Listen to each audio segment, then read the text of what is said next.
Assalamualaikum warahmatullahi wabarakatuh. Perkenalkan, nama saya Mareta Jaya dengan NPM S1J022106.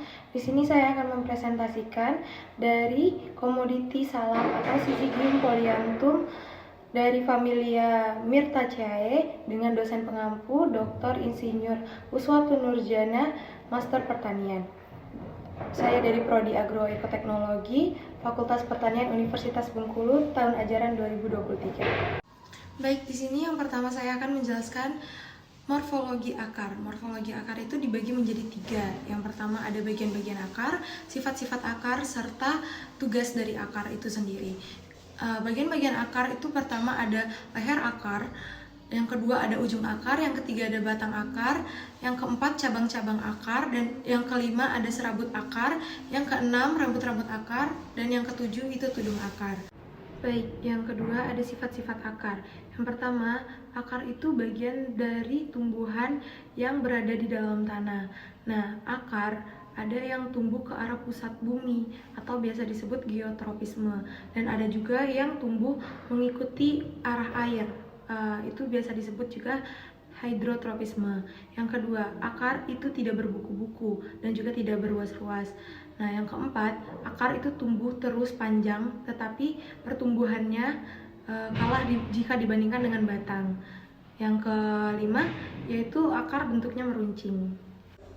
Baik, pada slide selanjutnya saya akan menjelaskan mengenai morfologi batang. Yang pertama ada bagian-bagian batang. Bagian-bagian batang itu yang pertama ada batang, yang kedua ada bentuk batang, yang ketiga ada percabangan pada batang, dan yang keempat ada permukaan batang. Lanjut ada sifat-sifat batang. Yang pertama, umumnya batang itu berbentuk panjang dan bulat. Yang kedua terdiri atas ruas-ruas dan buku-buku. Nah, dari buku-buku itu biasanya tumbuh daun. Yang ketiga, batang itu biasanya tumbuh ke atas. Yang keempat, batang itu selalu panjang dan ujungnya selalu tumbuh panjang dan ujungnya. Yang kelima, mengadakan percabangan, dan yang keenam, umumnya tidak berwarna hijau. Namun ada beberapa batang yang berwarna hijau seperti batang yang berumur pendek atau batang muda. Selanjutnya ada tugas-tugas batang. Yang pertama yaitu untuk mendukung bagian-bagian tumbuhan yang berada di luar tanah seperti daun, bunga, dan buah. Nah, yang kedua yaitu ada percabangannya itu dapat memperluas daerah dari si tumbuhan itu sehingga mendapatkan keuntungan bagi tumbuhan tersebut. Nah, yang ketiga sebagai jalan pengangkut air dan zat-zat makanan.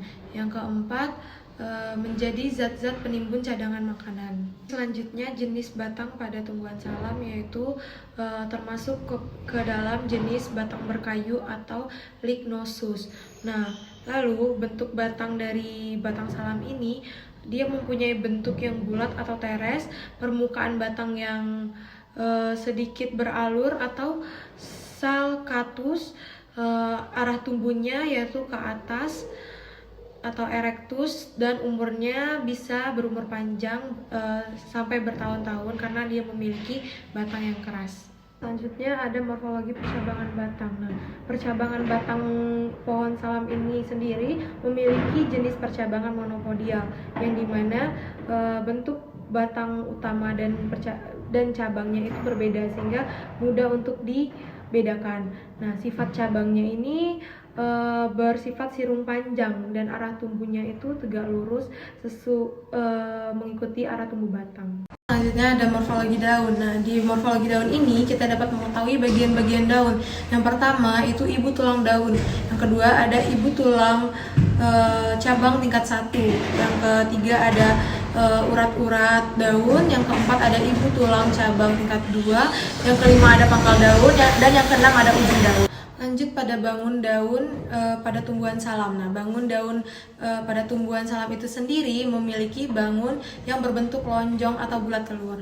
Nah, yang selanjutnya ada ujung daun. Nah, ujung daun dari tumbuhan salam itu berbentuk eh, eh, ujung daun dari tumbuhan salam itu biasanya tumpul.